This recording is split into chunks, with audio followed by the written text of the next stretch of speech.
And we are live. Hello and welcome to the Benefit of a Doubt podcast. And as is usual for this podcast, shit is just blowing up right from the start.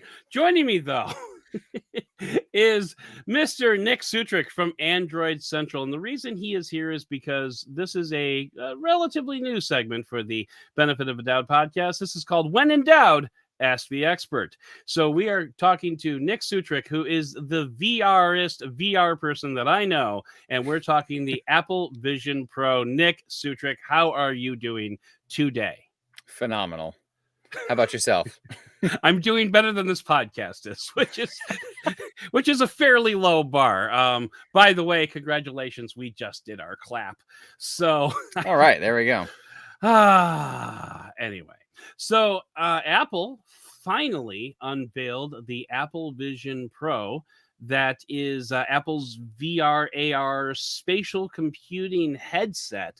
Last week, 2 weeks ago? I kind of lost track. No, it was 2 weeks ago. It was last week. Was it that last week? Because the Quest 3 was 11 days ago now. So yeah, this was 7 or 8 days ago. Okay, well, time has no meaning. Anyway, yes, it's in the last 2 weeks, whatever. Recently, that's good enough. At WWDC, and it looks pretty snazzy. And so I wanted to just start off. I know you weren't at the event, but you have watched it. You're kind of up to speed.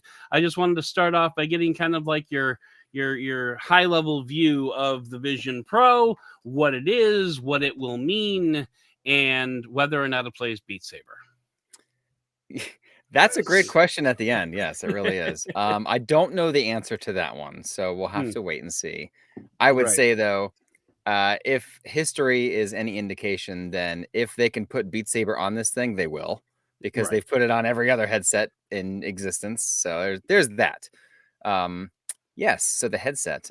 Don't call it a VR headset, I guess, because I don't think Apple used the words VR. Maybe they used AR. I don't know. But, yeah, it was. They were not explicit about it. Let's just put it that way. They were very Apple-like in their terms. So they used spatial computing, I think, as the main sort of descriptor of the headset, right? Yeah, which they kind of had to. Yeah, like, really, which is fine, honestly. I mean, based on what they showed off, yes, I kind of feel like this is geared toward more of a spatial computer aspect versus being a VR headset that does everything, right? And of course, it can do everything. There's no reason it can't do anything that the Quest can't do or whatever, other than the fact that there are no controllers. And I think that's kind of what makes this one of the more interesting headsets to ever come out, because when you buy this thing, you've got the headset, you've got the external battery, which fits in your pocket or whatever, right? Which is a fun design we could talk about in a bit.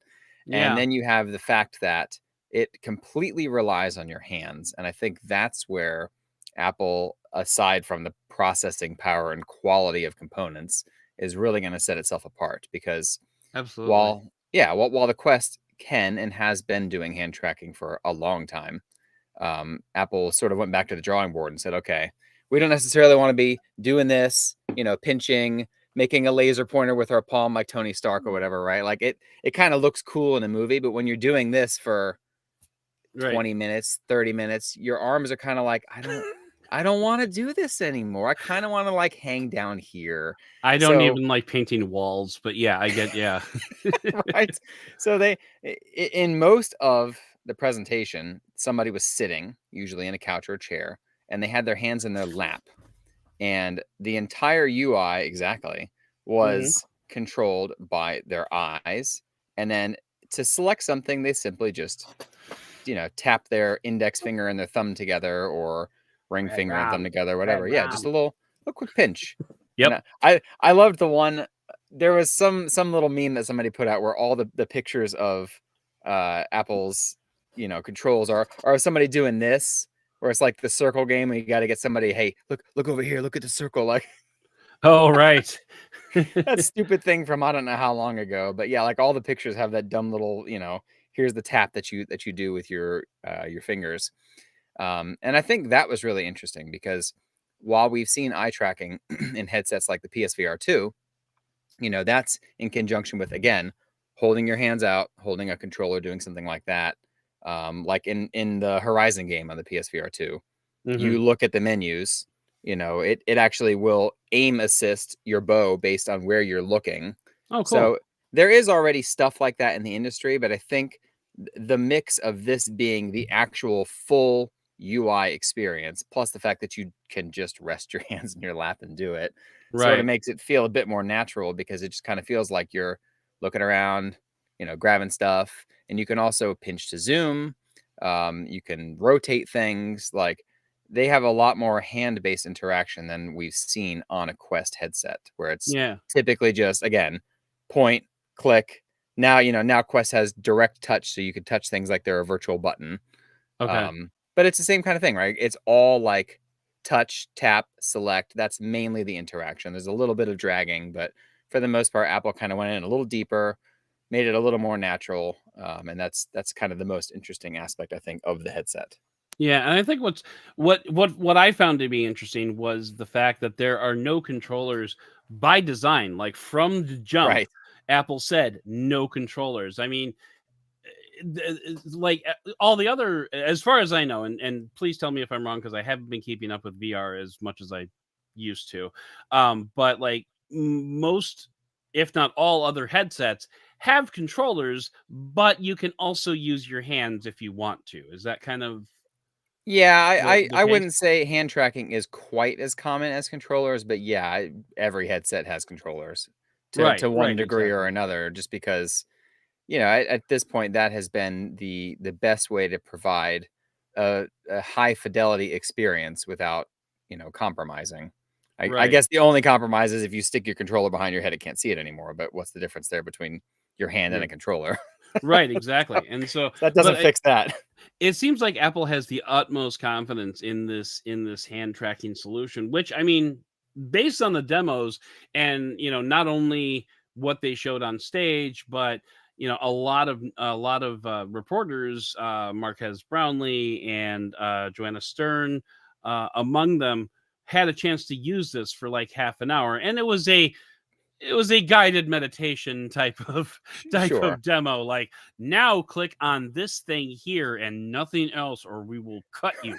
um you know so, like, they were able to do it, but at the same time, from what they described, it was like, I mean, and these are reviewers that we're talking here, are using words like amazing and impressive and like the best I've ever seen.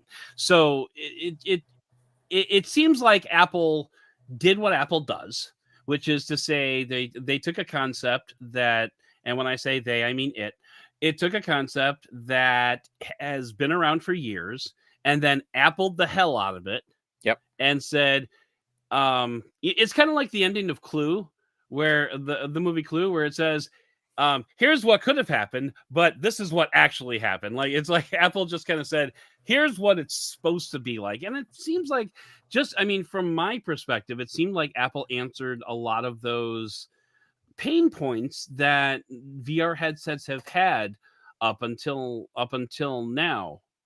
Like, for Yeah. example, um, you know, I've long said that I would much rather have a headset that I could see through, and then, like, when I play a game, now I will turn it off. You Right. know, um, Yeah. or I would rather have, I would be able to rather use my hands rather than controllers, which batteries can die and stuff like that. You're in the middle of a Beat Saber game, and suddenly one of your lightsabers like flies away because the Right. battery in the controller died, and you're like, well, what do I do now? Oh, I lose. Okay, that's good.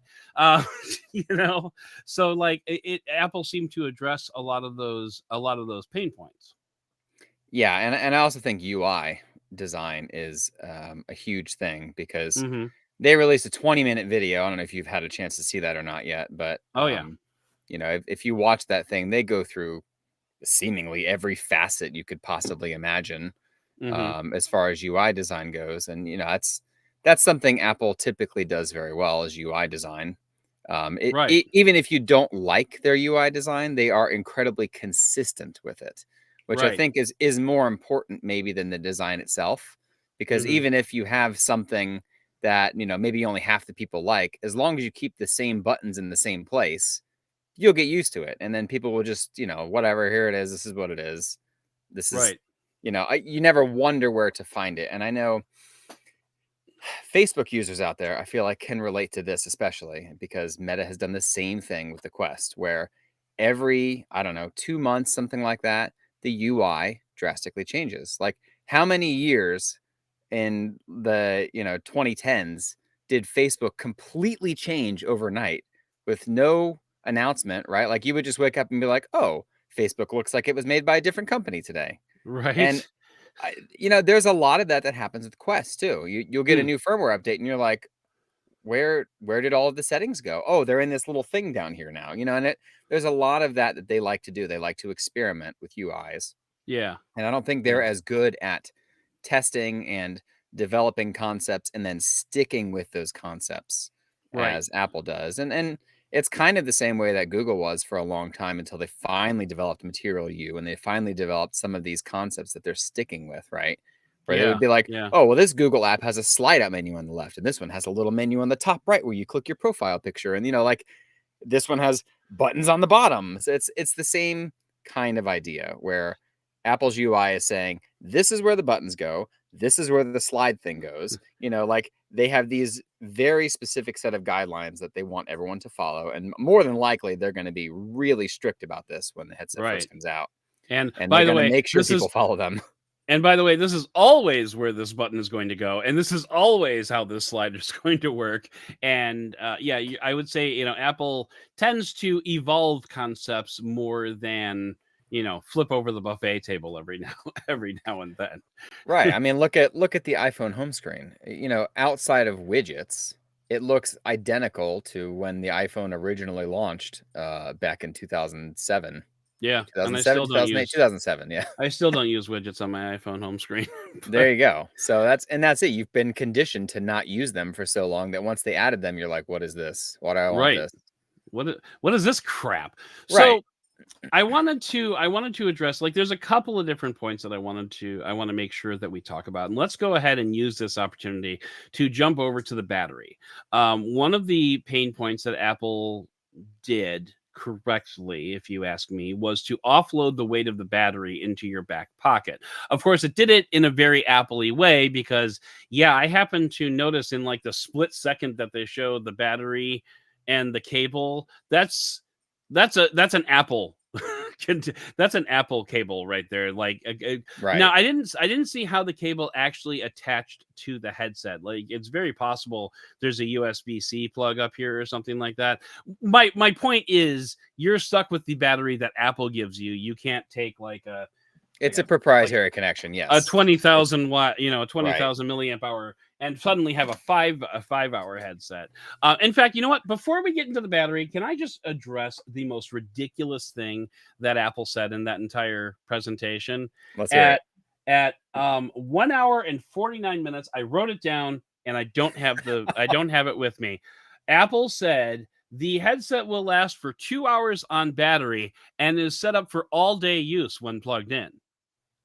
Well, yeah, that's how plugged in works, Apple.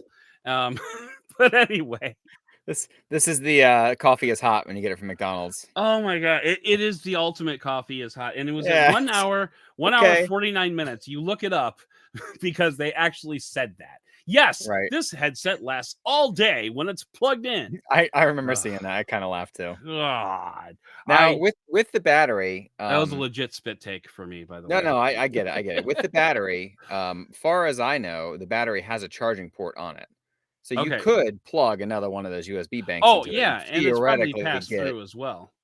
6, 8, whatever hours out of the thing. You put a giant power bank on it. Yeah. Which I guess is the same as plugging it in, right? Right, exactly. So At I'm that sure it point. has passed through because obviously it has the capability of plugging in because Apple went to great lengths to point that out during the Right. presentation and sounds stupid doing it. But anyway, but yeah, I would love to be able to use just any battery and plug it in, but I'm sure Apple probably has a reason as to why you have to use its proprietary BS. But Have you ever yeah. seen the reports of Quest power ports frying on Reddit or any of those? No. Do So tell. this happens, and I'm pretty sure this is why they wanted to go with a connector like this. And a lot of it is because somebody buys a cable that is the wrong USB-C cable, and we all know how USB-C is. Yeah, You get some cables that just they're not the same as other cables. I don't know we what put the deal is. universal into universal serial bus. So USB-C, as much as I love it, can be a bit Maddening. problematic, especially with power. Mm-hmm. And then of course different power banks deliver different voltage rates and stuff. I don't know how much this thing accepts, but it's probably something similar to a phone, 25 30 watts, something like that. Yeah. So I would say it's more for safety and making sure that your $3,500 headset doesn't have a fried port. Right. That's important. Right. That's important. Yeah, for sure. And like, I know sort of the joke when the Quest Pro came out was, hey, if this happens to your Quest Pro, at least you could still dock it and charge it because it has the pogo pins on the bottom. But as far as I know, this thing doesn't have any such pins. I believe you are correct. And even if it did, that it would still need to get power from the battery, or it Right. shouldn't So still you're need just to deliver hosed. power. Yeah, you're just hosed. Yeah. Because the that's not Quest something Pro you ever want happening. The Quest Pro has an integrated battery, correct? Correct. Yeah, it's in the back of the head strap. It's actually like you can't, well, I'm sure you could take the head strap off if you really wanted to, but you're not really supposed to take the head strap off. And part of that is that the battery is integrated into the back and it has wires that run through the whole thing, blah, blah, blah, And it's kind of like a counterbalance. Okay. So that's probably also a smart way to do it. But yeah, personally, because the DJI Avata, I don't know if you've had a chance to play with that, but that's the first person view drone. I have not used that, but I know what you're talking about. Oh, it's so neat. But anyway, that also has the battery that you like stick into a pocket, and it makes the headset itself like incredibly light, which is just lovely to play with. Yes. Yeah. And I mean, on that note, I know people have still said that the Vision Pro is heavy because Apple went with aluminum and glass for its construction.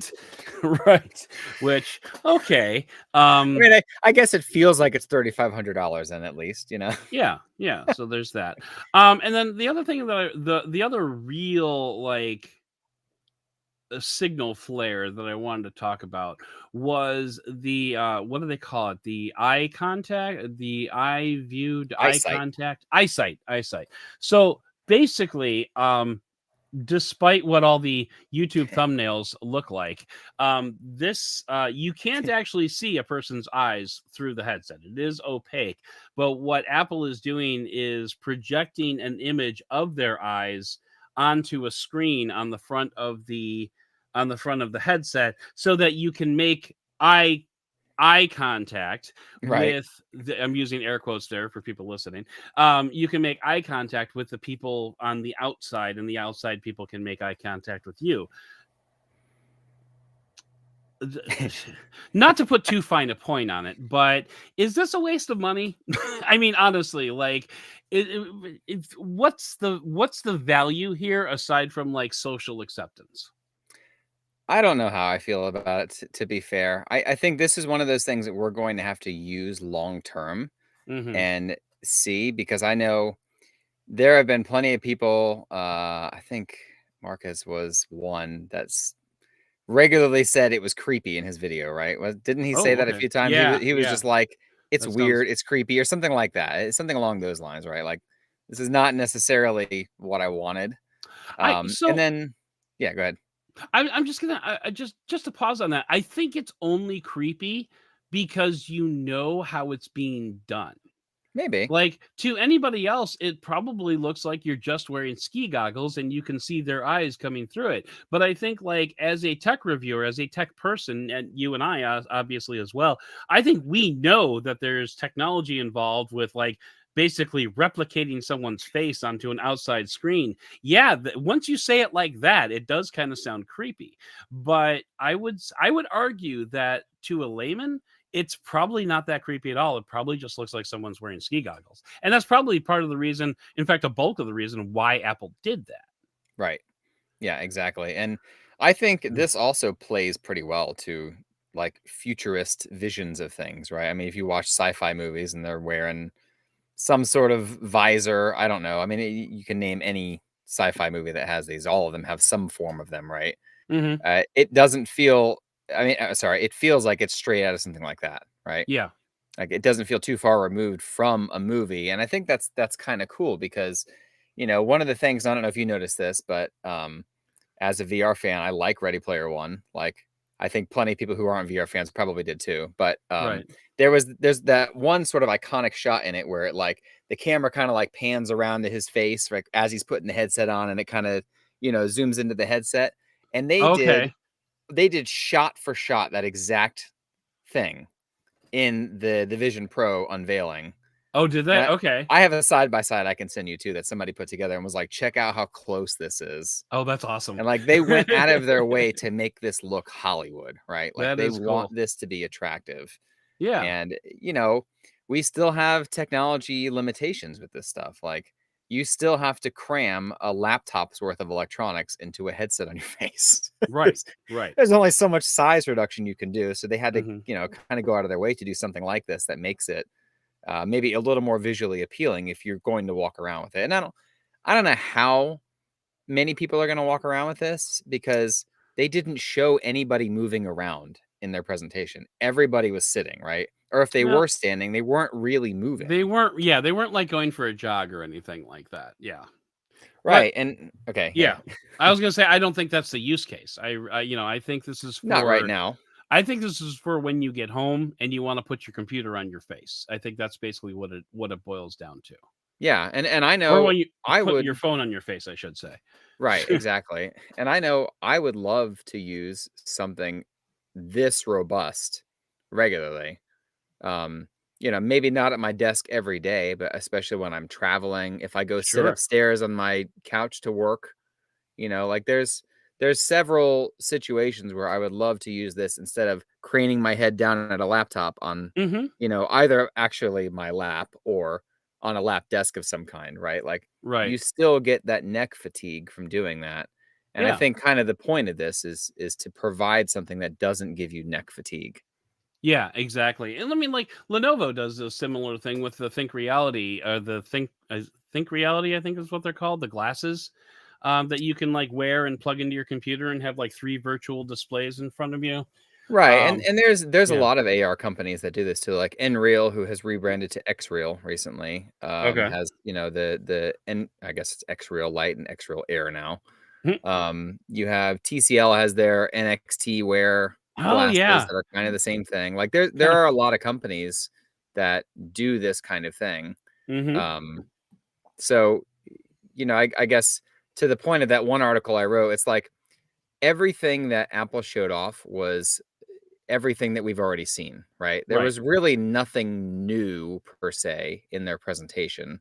A lot of it is in the way they presented it, which is, I mean, how many WWDCs do we say this at anyway? Insert product here, has been doing this for 8 years. Now Apple's finally doing it. Like, I wrote an editorial this is how Apple works. I wrote an editorial on that back in 2014, and I still quote it every year. Right, yeah, because it's the same thing every year. It's always, I shouldn't say always, it is typically somebody else did this first, now Apple's jumping on board. But the difference normally is Apple does it better. Right. Or Apple does it in a way that works incredibly well with other Apple products. Right. That's a very important caveat that you yes, because that's another thing that this does really well is like, they showed off in their presentation that you can just look at your MacBook Pro and oh boom, your MacBook Pro's screen is now 200 inches in front of your face virtually. Right. And we found out after the fact that you can also do that with your iPhone and your iPad. If they're all using the same Apple IDs, all you have to do is look at your device, your Apple device, and the screen now virtually appears in your headset and you can use it that way. Oh, I thought you meant like if you point your iPhone at your MacBook screen, you can get what's on your MacBook. No, I'm sorry. What? When did that happen? No. What the hell? Hey, you know what? They might be doing that eventually with some of this stuff. I mean, these things are all deep hooks within all of their software, so I don't see why they wouldn't do some of it at least. So yeah, let's spend the remainder of our time talking about this concept of spatial computing, which I think so like arguably the two biggest use cases for VR headsets to this day have been enterprise and like modeling, 3D modeling and stuff like that, and then gaming. Like those are the two big reasons why you would have a VR headset.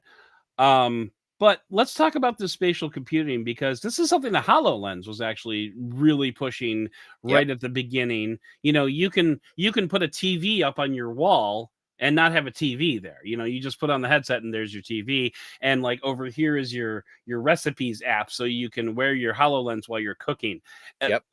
First of all, if you know anybody who has ever worn a HoloLens while cooking, put a comment down below, because I need to talk to that person.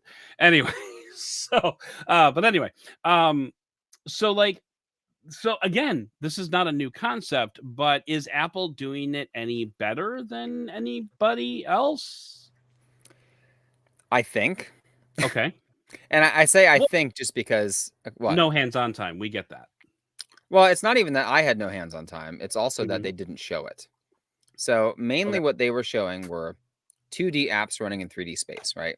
Right. So what they have done really well is they do spatial anchoring really well, which means that if you take a window and you make it float in front of you and it's floating above this exact point in the room, it stays there, right? Right.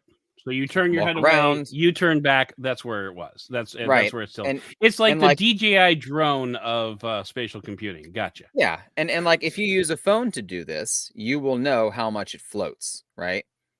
If you've ever done any AR thing on your phone and you Mhm. put an object, like if you go to Google and you type in an animal and you put the 3D model in your space, right? Right. That model will float around a little bit. It won't stay right in that rock solid space.